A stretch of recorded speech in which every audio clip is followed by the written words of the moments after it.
Good morning. My name is Amel Begich, hearing officer for San Francisco Public Works. Cerise Waiters is the clerk of this hearing. This hearing is being recorded via Zoom and will be available afterward through a link on the San Francisco Public Works website, sfpublicworks.org. As this is a virtual hearing, there is no sign-in sheet, so if you would like to receive information about the results of this hearing, please send an email to the email address listed on the hearing notice. This public hearing is being held to consider 4 items. Order number 204425 to consider an appeal from the property owner at 300 Berry Street. Order number 204426 to consider an appeal from the property owner at 373 6th Avenue.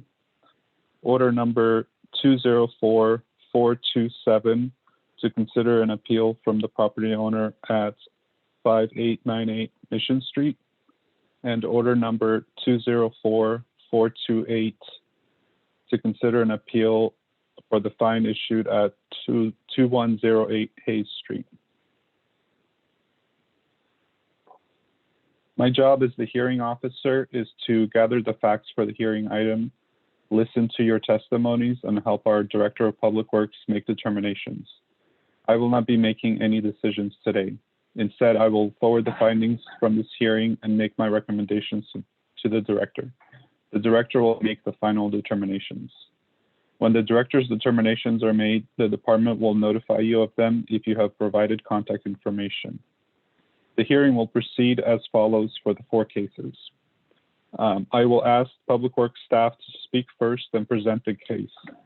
Then I will allow the property owner or appellant to speak, then any member of the public or witness who wants to speak, then the department, if the department would like to address any comments, and then the property owner or appellant again, if the person has any rebuttals. Each speaker will have up to 3 minutes to speak. The clerk will monitor the time for all speakers and will indicate when the speaker has 30 seconds left. If you are a party to this proceeding, I will call on you to speak. If you would like to use visual materials in your presentation, please let me know before you speak. You will then have the standard 3 minutes to provide your comments. If you're a member of the public or witness who wants to speak, wait for me to call for public comments, then use the Zoom's raise your hand feature if you're on a computer to put yourself in the queue to speak. If you are dialing in on your phone, dial *9 to indicate you're raising your hand. When it is your turn to speak, I will recognize you. If on your phone and you're muted, press *6 to unmute yourself. If you would like to use visual materials in your presentation, please let me know before you speak. You will then have the standard 3 minutes to provide your comments.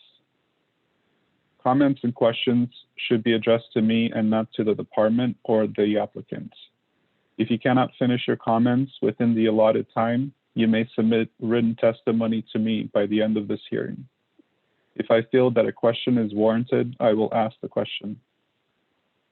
After all comments are completed, I will close the item. We will now begin the hearing.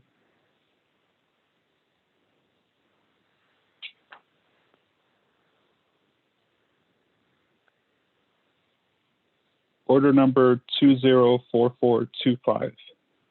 May I have Public Works make its presentation?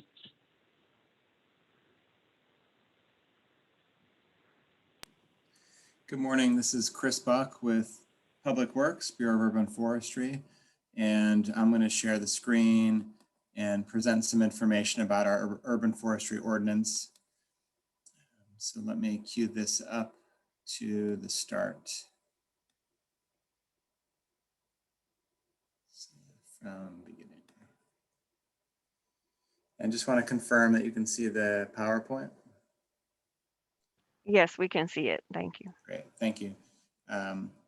So at San Francisco Public Works, before the first case, we like to cover our urban forestry ordinance, which is Article 16 of the Public Works Code, and just talk about the basis for why we issue fines. The key thing is we like to emphasize that overall, these are international pruning standards. It's not a matter of San Francisco going above and beyond what other cities and countries are doing to protect trees. So our urban forestry ordinance has a section, it's Public Works Code, Article 16, that describes the protection of trees and landscape material. And it outlines in section 808 that an injury to destruction of trees is prohibited, either intentionally, maliciously, or through gross negligence to injure or destroy a street tree. And so that's established in our urban forestry ordinance. Some additional sections that we like to highlight is under section 806, planting and removal of street trees. Under removal 3A, if the removal is desired, the property owner who desires a permit to remove a tree shall apply to the department. We may deny or grant the permit. If we do grant a permit, we require that a tree or trees of equivalent replacement value to the one removed be planted in the place of the removed tree. I don't believe we have cases of illegal removals today. Regarding section 808C, construction work, protection of trees required, our code clearly states that it's unlawful for any person to engage in any construction work on private property or public property without first taking steps to protect street trees, significant trees, and landmark trees from damage, including damage caused by soil compaction or contamination, excavation, or placement of concrete or other pavement or foundation material.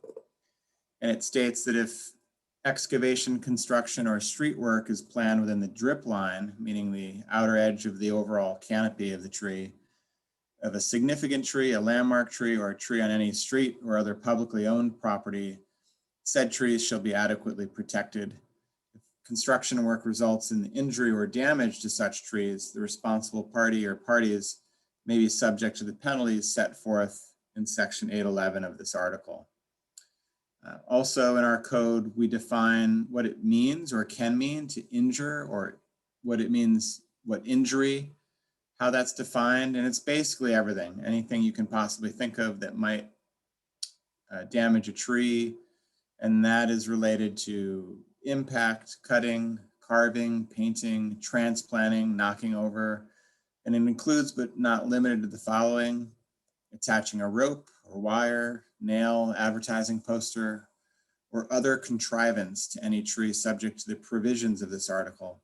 Again, intentionally or negligently allowing any gaseous, liquid, or solid substance that's harmful to a tree to come in contact with a tree. No setting fire to a tree, of course.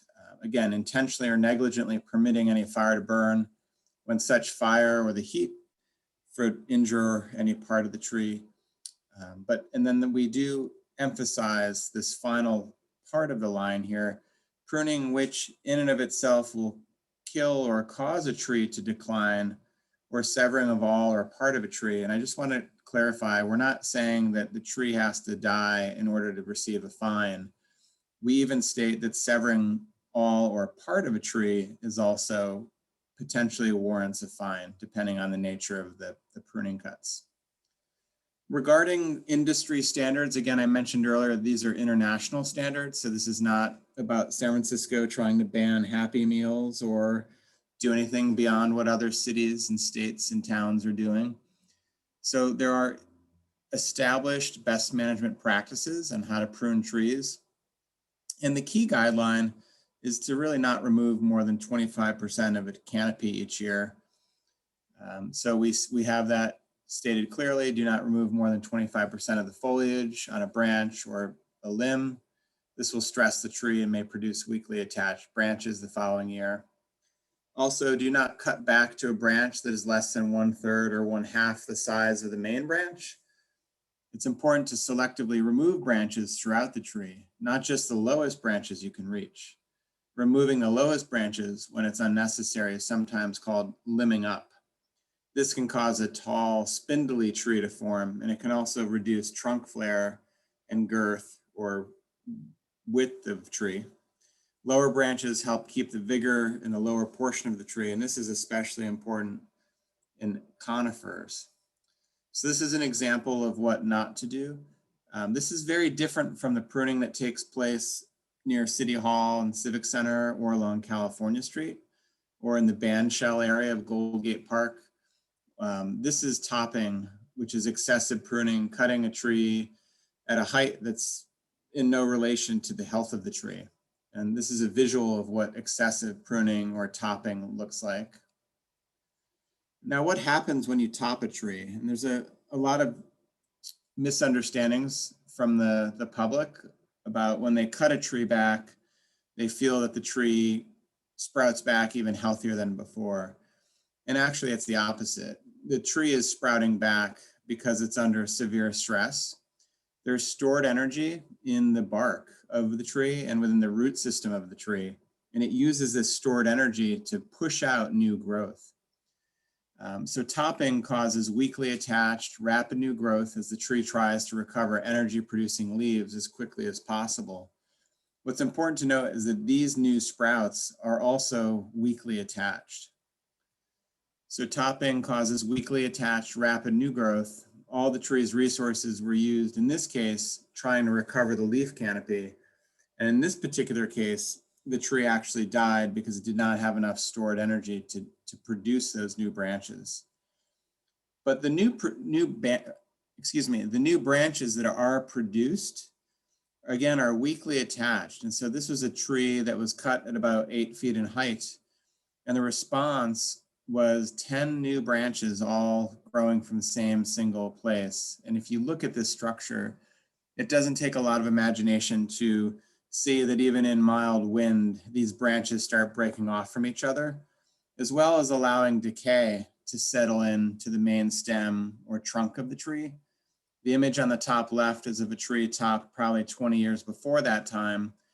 And now underneath the old topping cut, the original wood that existed is now decayed. And decayed wood has no strength holding capacity. And so that's the concern about decay.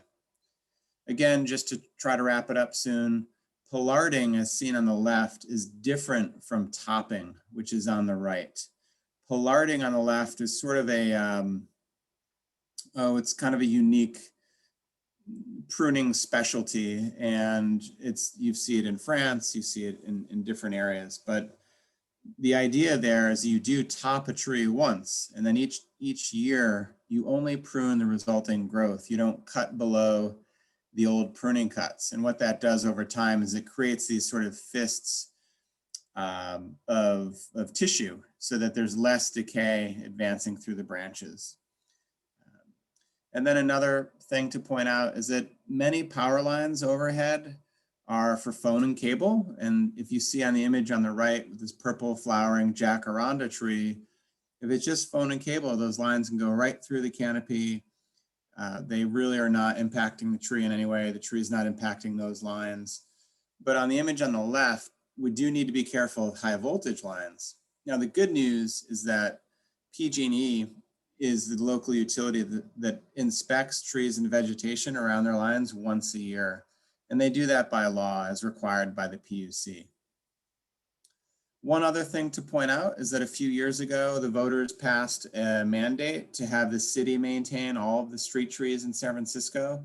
It was Prop E in 2016, and it's now known as Street Tree SF, where the city prunes and maintains all of the street trees in San Francisco.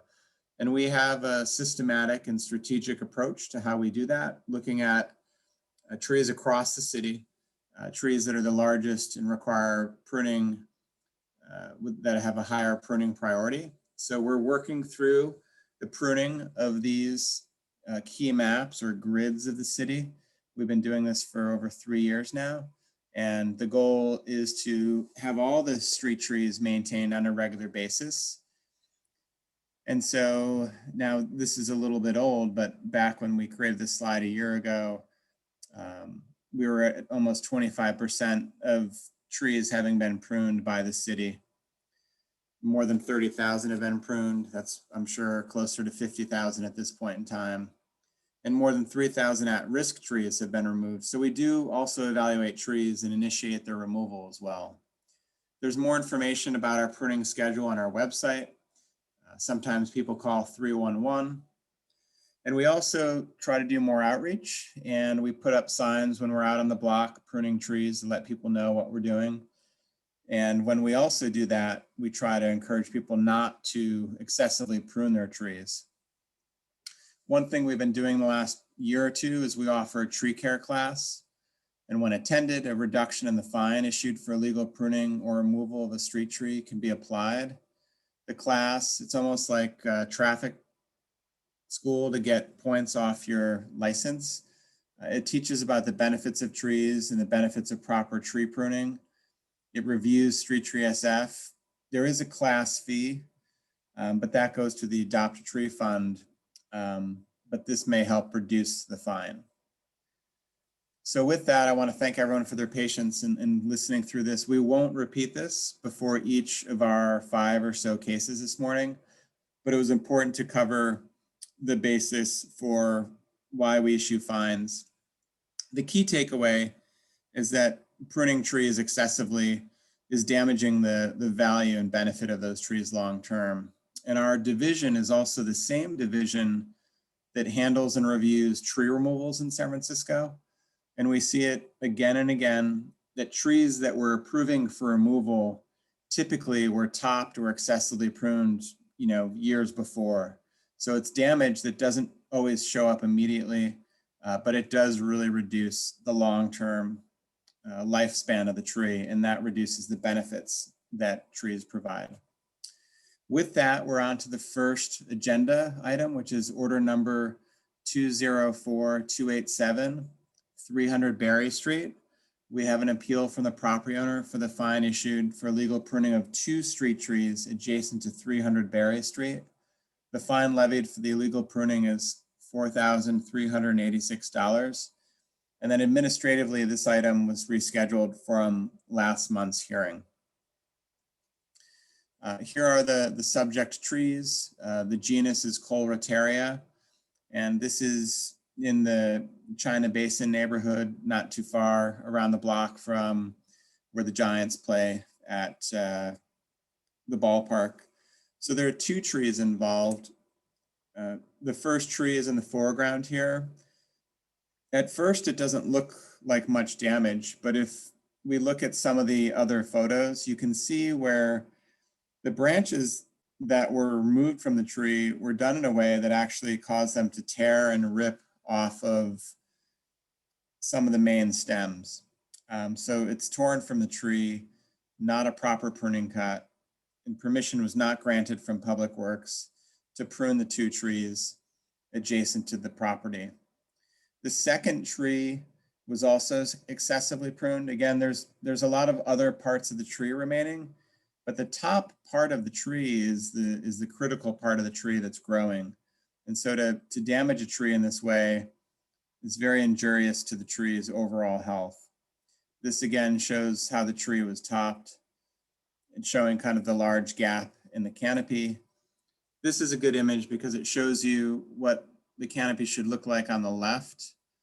But again, now we have a central leader, one of them that's been cut back, and it's going to create poor structure long term.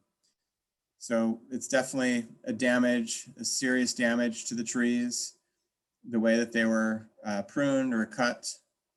And overall, in briefing with the inspector in preparation for the hearing, my understanding is that we have some pretty good notes, and we had a complaint from someone on the block about a window washing outfit that was trying to get closer to the windows. So it wasn't work that was performed by an appropriate tree contractor. It was work performed essentially out of the approved job class for that contracting license. And so unfortunately, we understand it's stressful for the property owner to receive a fine, but it's really an issue between the property owner and the contractor that they hired to do work on the site. And that's why there's consumer protection agencies like the California State Licensing Boards. So our recommendation to the property owner would be to pursue the fine, whatever remains of the fine after the decision's made, to pursue any remaining portion of the fine with the contractor who caused the damage. Again, each of the presentations will be much briefer than this moving forward this morning, but we had to cover a lot of background.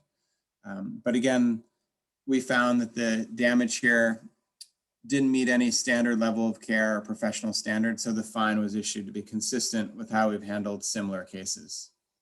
Thank you.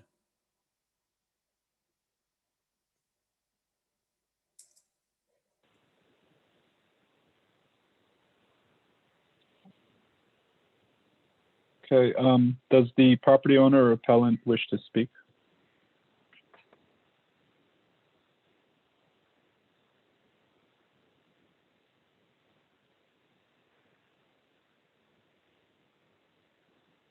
Okay, Oh, we have Mr. Ian McDonald. Mr. McDonald, you should be able to speak. thank you. Mhm. Yeah, thanks everyone. Yeah, my name's Ian McDonald. I'm actually the general manager of the building, the Artera, not the property owner, obviously, but so I'm here to represent the association in this case. So thank you for the explanation prior to sort of addressing us about the pruning and sort of where the lines are. So I just want to just reiterate for the record that, you know, the association believes that the fine was issued in error because it didn't intentionally, maliciously, or through any gross negligence injure or destroy these trees, and it didn't partake in any pruning per se.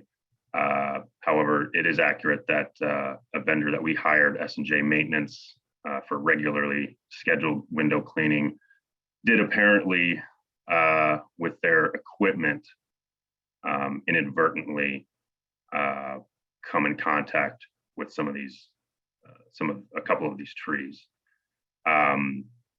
So I just want to, I guess, direct everyone to the OPOS, or the operating and procedural standards for, which is, you know, licensed and sort of certified on the record for how to clean the windows at that building, which does sort of explain that the proper way to do it is to use an aerial lift from the street to reach those windows.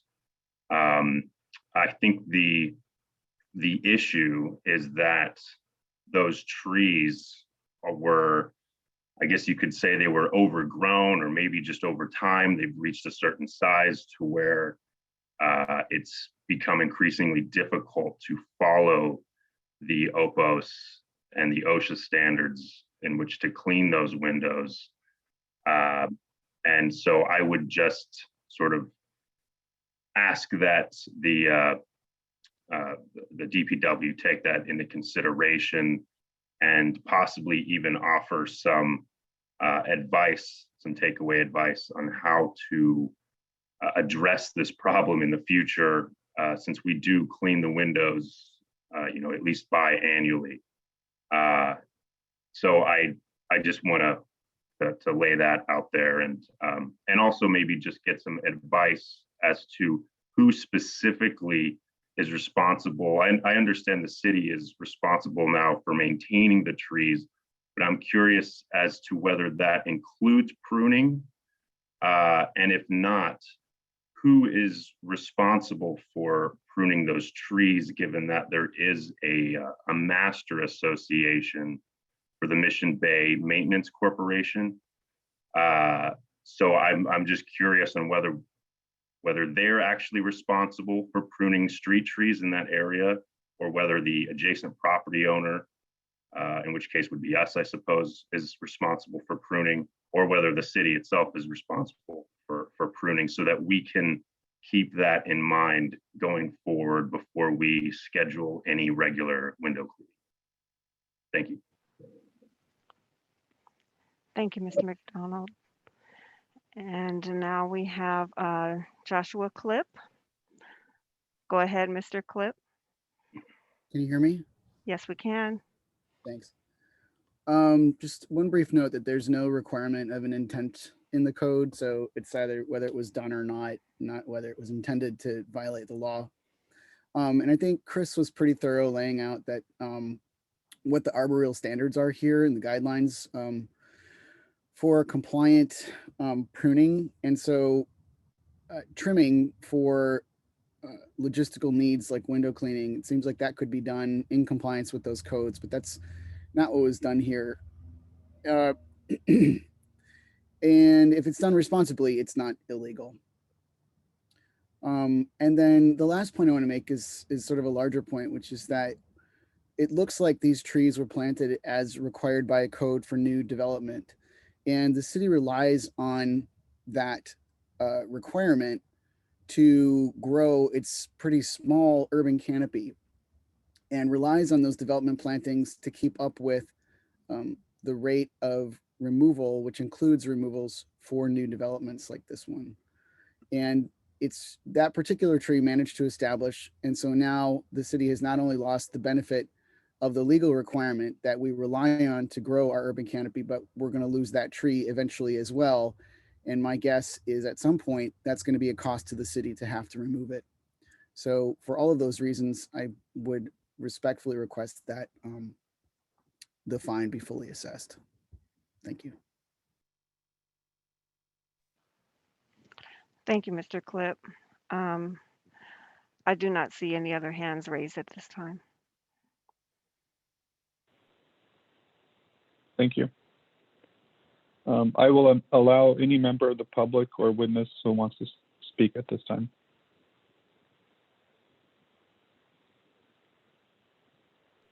The last speaker was one of the public. I'm sorry. Thank you. Mhm. Does the department wish to address any comments this time? Thank you. Hi, this is Chris Buck, urban forester with San Francisco Public Works.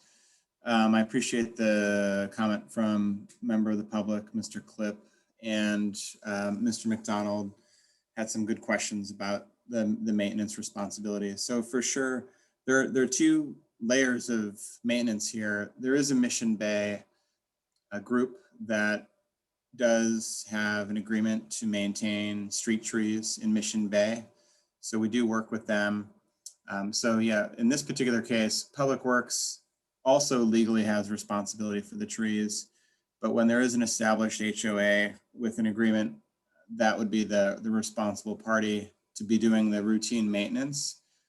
In this particular case, Public Works would be a secondary backup if that association could not perform the work. So what we recommend is that, again, typically either the Mission Bay Authority and or Public Works will have a relatively set pruning schedule. And there are many times when scaffolding or other maintenance work needs to occur that obviously has no bearing on the city's or Mission Bay's pruning schedule. So in those cases, what we do is work closely with property owners or property managers, and we'll meet on site and view the trees and look at what's allowable so that there's no damage caused to the trees. Additional clearance can be pruned back from the building, and we cover those basic guidelines and then review the scope of work with the tree contractor that they would hire and that we would pre-approve.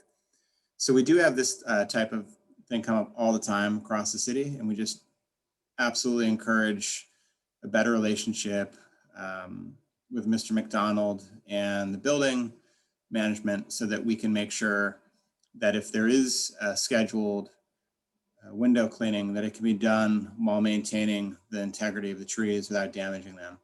So those are just some initial feedback, and it's something we can definitely follow up and reach out with Mr. McDonald on in the future. Thank you.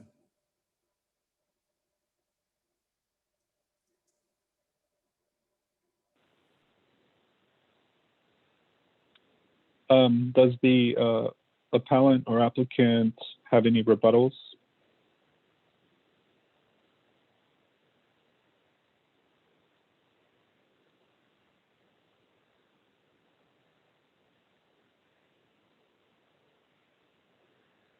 If not, I will close this item.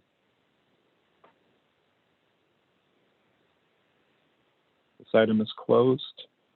We're moving on to order number 204426, 373 6th Avenue. I will ask the Public Works makes its presentation.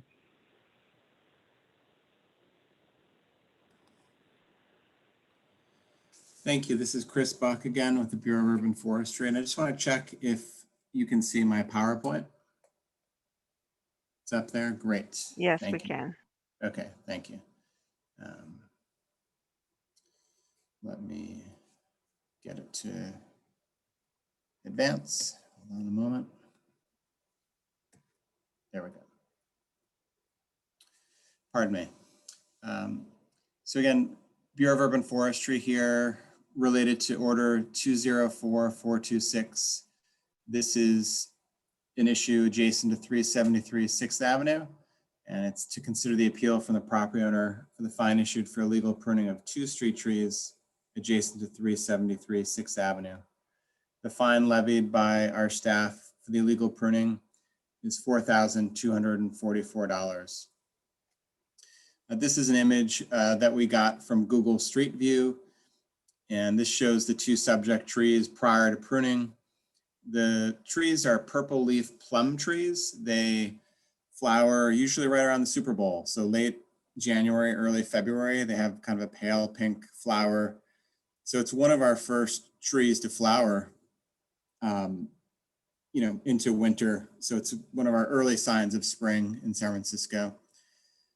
These are the subject trees. And just in general, I wanted to point out, we require 14 feet of clearance directly over a roadway so that cars and trucks don't damage trees and vice versa. We don't want trees to damage vehicles. We require 8 feet of clearance directly over the sidewalk so that pedestrians can walk by and not, bang their head on a branch. Now, I'm not saying this is the condition of the trees prior to pruning. I'm just pointing out that for when you're pruning a tree, you really need to have a pruning objective in mind. And so typically, if trees are pruned, it's pruned to maintain clearances over the road, over the sidewalk, away from street lights or stop signs. There should be some general principle involved, including, removing a dead branch or branches that look like they might be prone to breaking. And so that's something else that I just want to highlight, is that there should be an objective with, what the goal of the pruning was. In this particular case, either through a service request from the public or a routine inspection, the inspector who covers this area of the city noticed the trees, and knowing what species they were, should certainly not look this way. And so the trees were excessively pruned, as outlined in the opening part of the presentation. They don't meet any standard of care in terms of reducing pruning to removing just 25% of the tree's canopy, avoiding topping cuts or heading cuts. In this case, heavy pruning cuts were made to all branches.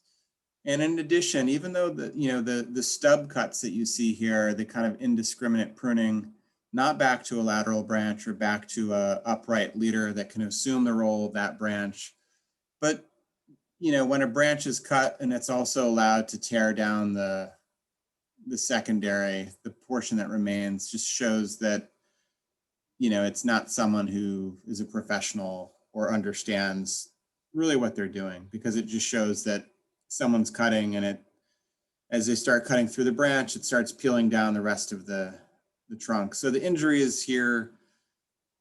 A topping cut, a heading cut is definitely an injury, but to have it also tear and rip is just, additional injury to what's already very a major setback to the tree. One thing we pointed out, I don't know if this is a concern or not, but on the left side, the tree on the left in this image, there's the service drop that connects electricity to the home from the source in the street. These are really designed to be able to handle a good amount of contact with trees and branches. And so it's really rare when someone has an outage or any disruption in service. So it's sometimes an educational thing where someone sees the line and they think, well, we better prune away from that. We actually encourage property owners to let the canopy grow and hide those wires. No need to stare at wires outside the window if you can have a canopy to enhance your view and kind of hide all those wires. But that's primarily it. To be consistent with how we'd handle similar cases, the trees were clearly excessively pruned. Additionally, the stub cuts were allowed to tear, causing additional injuries. And so it's definitely an injury to the trees. These are not a long-lived species. They usually start developing issues after 25 years or so. And cutting the trees in the way just really hastens that decline. So it's a very serious injury to the two trees. And to be consistent with how we handled similar cases, our urban forestry inspector for that area of the city issued the fine for the illegal pruning. Thank you.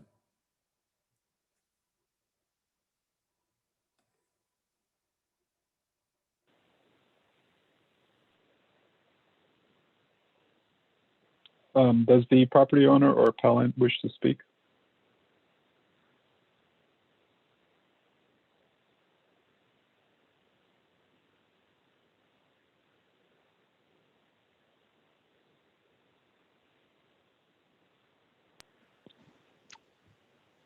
There are no hands for this item or by any property owner.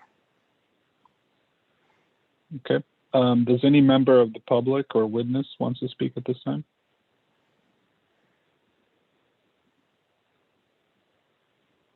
No hands.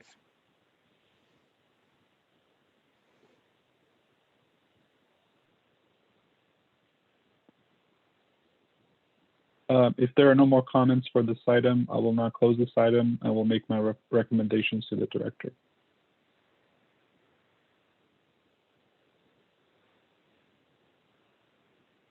Okay, we're moving on to order number 204427, adjacent to 5898 Mission Street. I will now ask Public Works to make its presentation.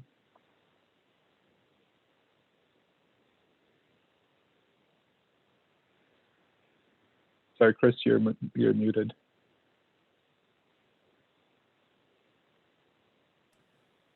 Sorry, I thought I clicked mute, but it didn't unmute me. Chris Buck with San Francisco Public Works, Bureau of Urban Forestry. I'll pull up our presentation again.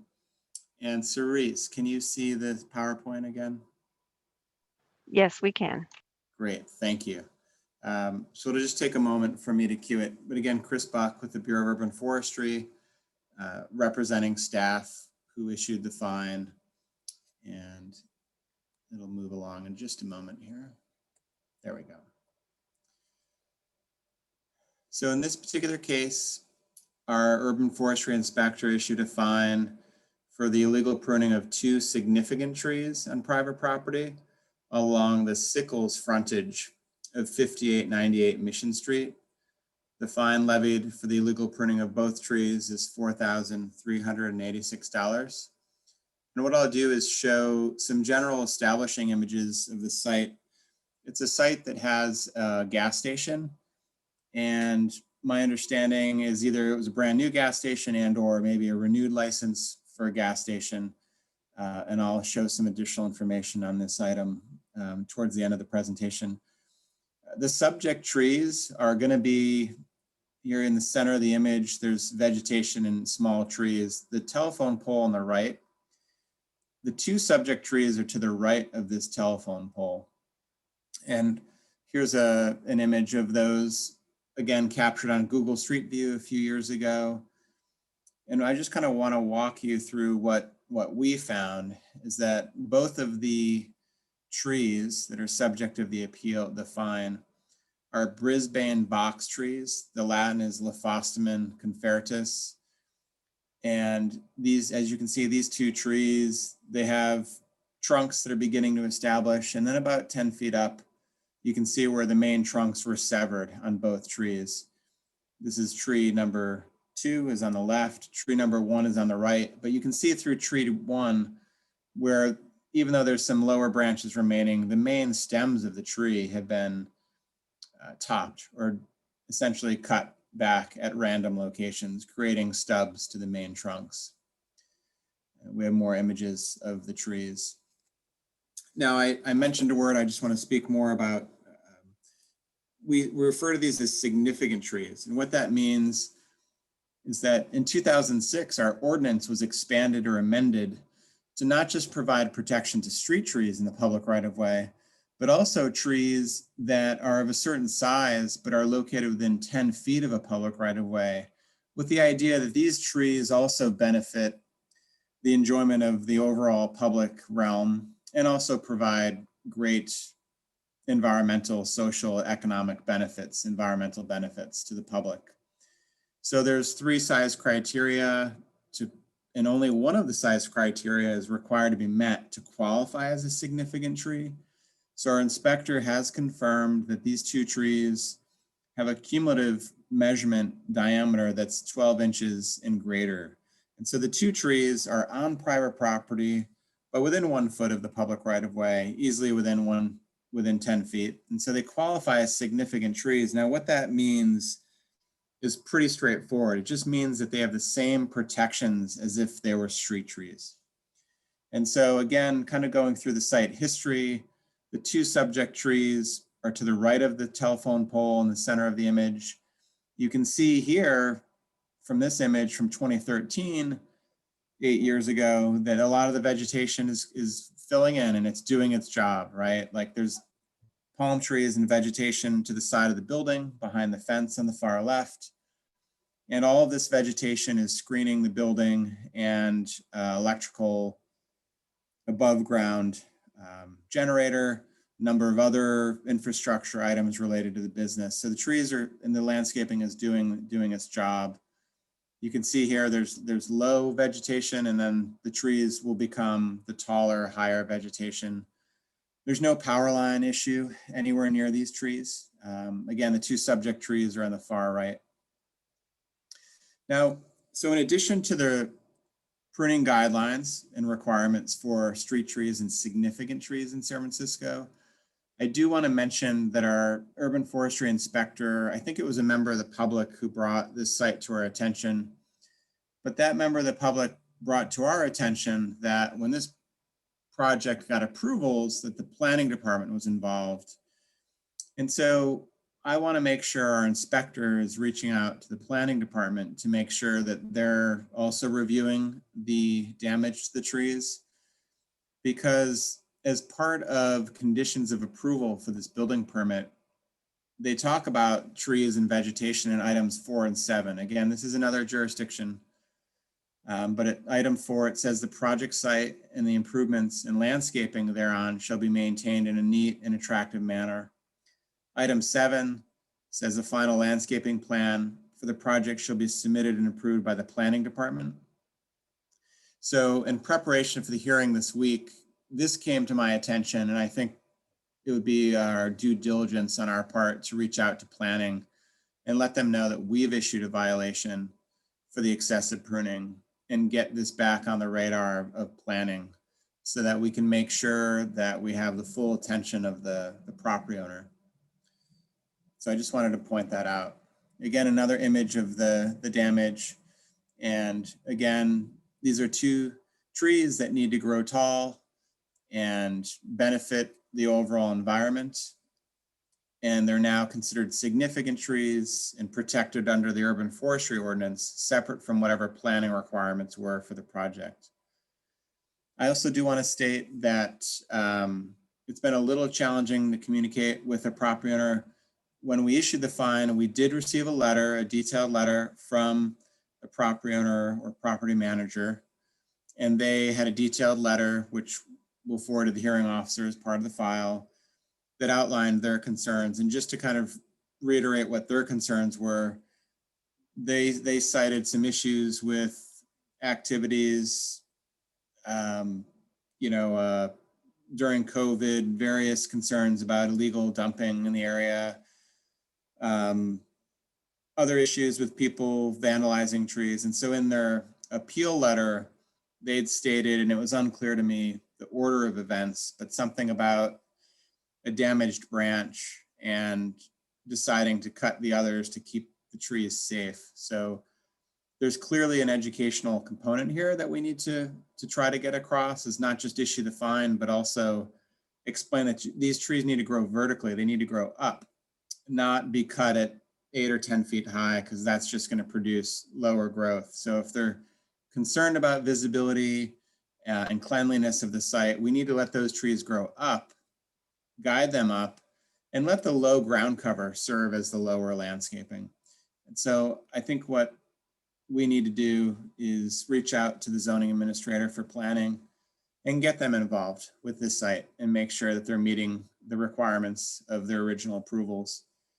So we'll be doing that subsequent to this, our own matter and regarding the fine.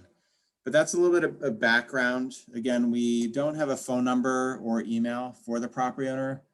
And so we're not sure if they're going to attend this hearing, but we did mail the hearing announcement to the address where we've reached them before. But that concludes our presentation. We issued the fine for the damage done to the 2 significant trees, which have the same protections as street trees and shouldn't have been pruned in that way. Thank you.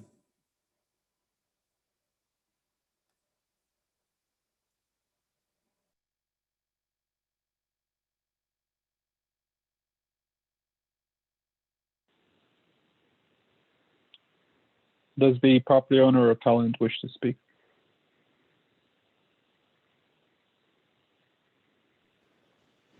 No, there are no hands for the property owner. Does any member of the public or witness wish to speak? Yes, we have Mr. Josh Clip.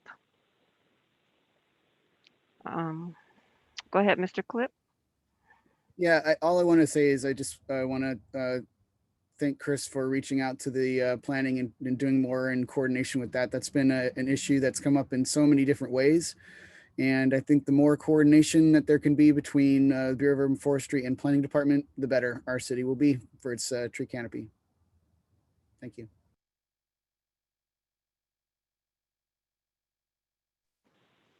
Thank you. There are no more hands. If there are no more comments for this item, I will not close this item. I will make my recommendations to the director. We will now move on to the last item for today, order number 204428, adjacent to 2108 Hayes Street. I will now ask Public Works to make its presentation. Good morning. This is Chris Buck with the Bureau of Urban Forestry, San Francisco Public Works. And I finally learned how to advance the slide. If I click on the screen, it frees it up for me. So yes, this item is regarding the fine that we issued for failure to protect one street tree adjacent to 2108 Hayes Street. The fine levied for the failure to protect the street tree is $2,193.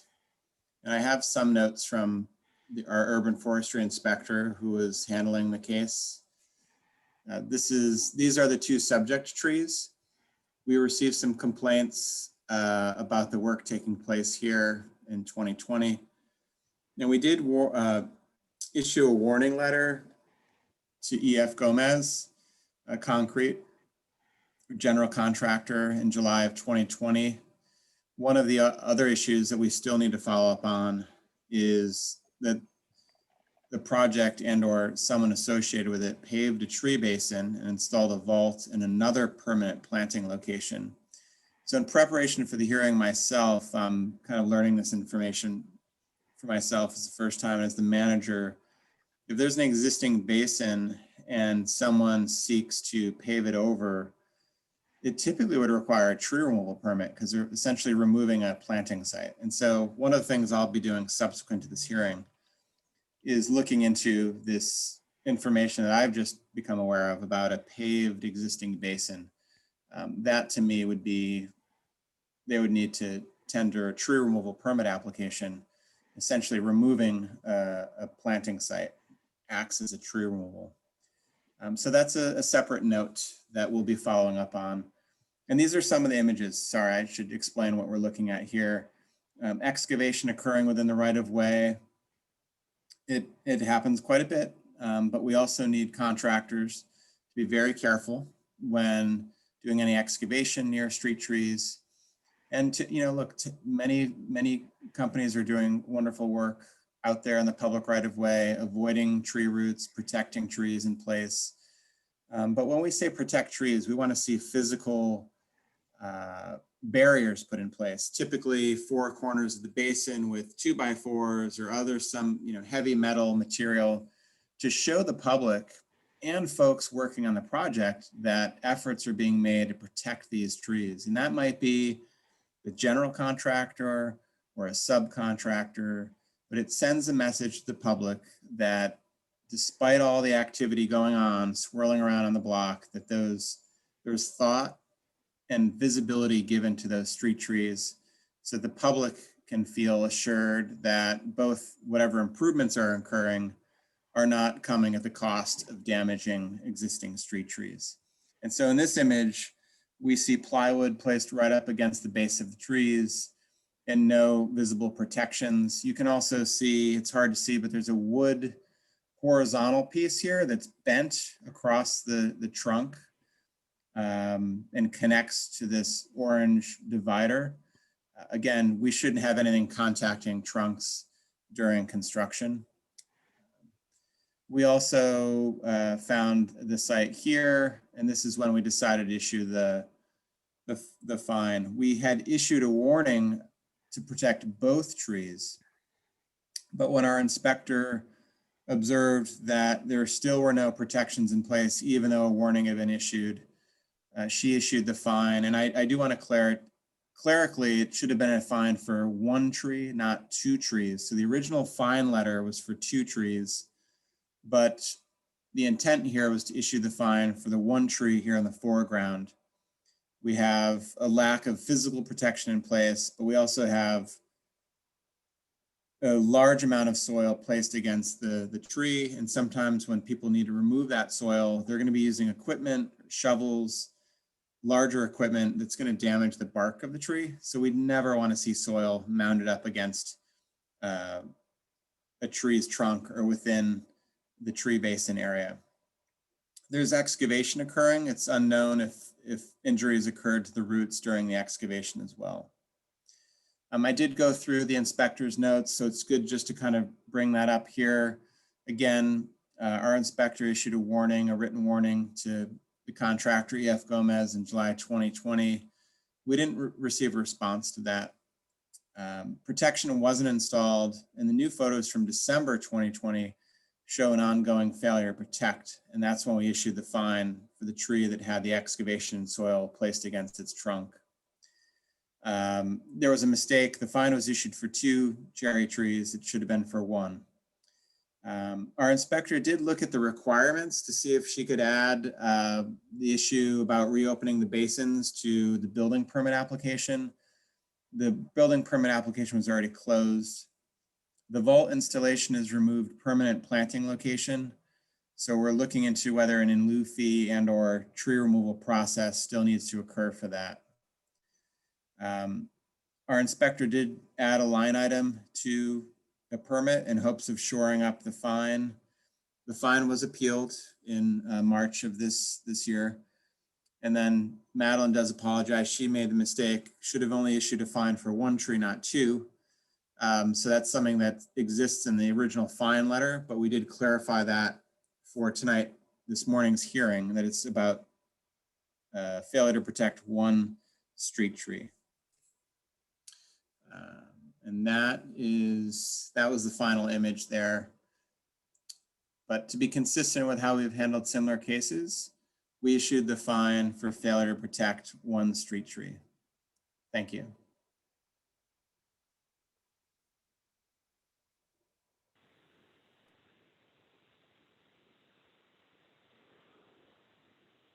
Does the property owner or appellant wish to speak?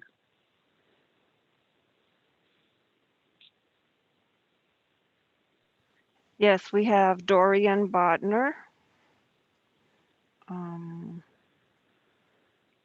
Okay, go ahead, Dorian. Hey there, good morning. Can you guys hear me? Yes, we can hear you. Thank you. Fantastic, thank you. So really quickly, just to clarify a few points that I saw in that summary sheet that you provided, Chris. So EF Gomez, I think, was the party that was digging at first for the first warning. The second violation with the soil, this was actually the plumber when he was hand digging all the loose soil that was already excavated out from the pavers. So I didn't want it to come across as a point of being negligent and, you know, not taking the importance of the warnings that was given previously, because they're two separate parties. So I didn't want that to become confused and make sure that information wasn't transpired. With a note to the second photo and what really the fine was about when it comes to the soil being put around the basin of the tree. While I understand the importance of keeping the trees healthy in San Francisco, safe, and the fines are for new trees and for replanting. All of the material in the loose soil that was put around there, it wasn't compacted. It didn't house any cement or heavy set material. This was all fine loose soil. It was hand dug. So when it was put back in, it was also put back in the same manner. These guys aren't around trying to use just hard tools and gouge trees and make a big mess, even though the photos obviously may look otherwise. I think in regards to the tree basin that was removed, or the viable tree basin, this was actually a directive from PG&E. This was PG&E's design, PG&E's plan, and their own separate set of approvals. That's not something that we had any influence over. PG&E comes in and they say, hey, we need a transformer here. And as a general, we say, okay, we will go ahead and provide that as such. So I have the plan. I don't know if it's of any use or importance to you guys in terms of your determination. But I have PG&E's drawings here with their placement and their instructions saying that us as a GC is, we're responsible for the trenching and complying with their plan as they've drawn it.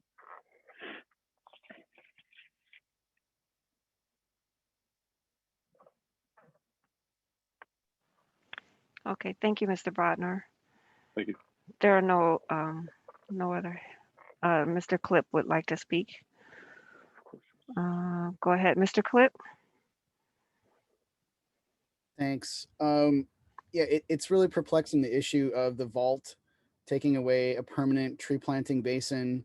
This is something that I've seen in a number of developments, and where PG&E kind of comes in and says, here's where it should be. And I suppose maybe that's their ideal. And maybe if they haven't taken a look at the city's vault placement schedule, they are not following it. It's hard to know, but it's also perplexing how PG&E could come in and basically overrule what is a city asset, which is a place to plant green infrastructure. So I don't know who's responsible for that. I'm not saying this is the contractor's responsibility, but it seems to me that this is something the city should be figuring out, because we shouldn't have one agency that's not even a city agency be able to come in and effectively permanently remove what is a city asset.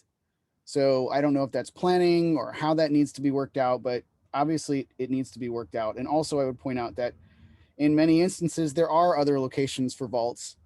If we're considering that a tree basin is a piece of infrastructure, you wouldn't take out a city utility pole to put in some vault. So, if we start looking at these things with the importance that they deserve, perhaps they will get a higher priority. And then a little confusing about how those particular trees are planted. I don't know that cherries are even on the list anymore for approved street trees. But again, just kind of looking at the photos that Chris showed, between the excavating, that wasn't even a lack of tree protection. That was using the trees for supports, which is crazy. And then the piling of equipment and the dirt on the trunk flares and the permanent loss of the tree location. It seems here that it doesn't matter who did it, it was done, and the result is the same. And if anything, the fines that are assessed are not nearly enough. Thank you.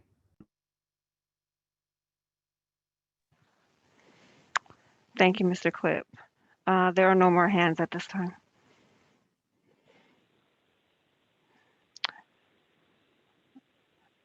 Mr. Botner, I see your hand, but if you could send any further written testimony into our urban forestry inbox, or is that correct?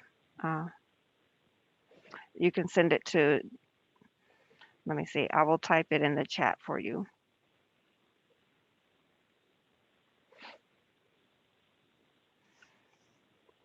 You can go ahead, Mr. Bejic. Thank you. I would like to ask the department if the department would like to address any comments at this time. Sure, and it seems like our connection might be a little spotty, so everyone bear with us. I appreciate the feedback of Mr. Bodner and member of the public, Mr. Clip. So one thing I should do is, I think what would be important for us to do and provide to you as the hearing officer is we can look at, you know, we'll look at the site details. We have a tree planting requirement for certain types of new construction.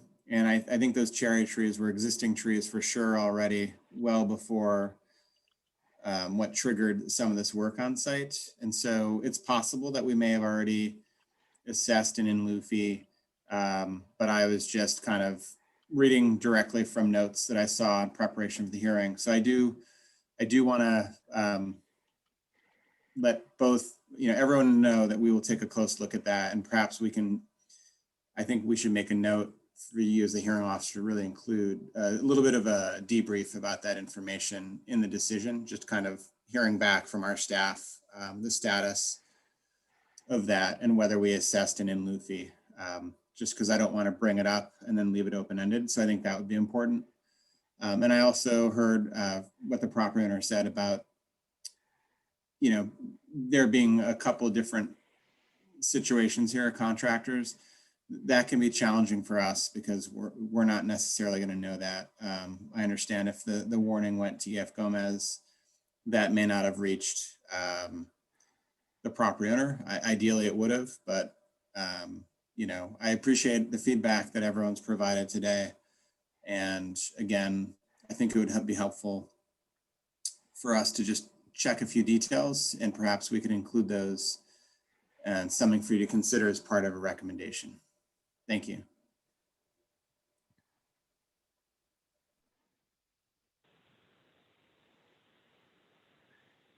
Thank you. I will now allow the property owner or appellant again if this person has any rebuttals.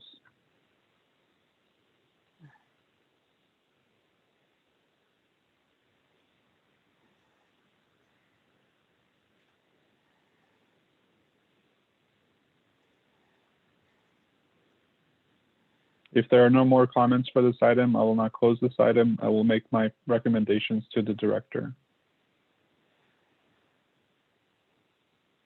Are there any public comments on any of the items on the agenda? If you have spoken, you will not be allowed to speak again. This is for those who may have come late or who didn't have a chance to speak.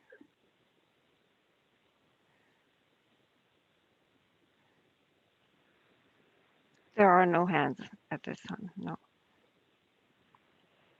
Thank you. Mhm. If there are no more public comments, I am closing this hearing. This hearing is now closed.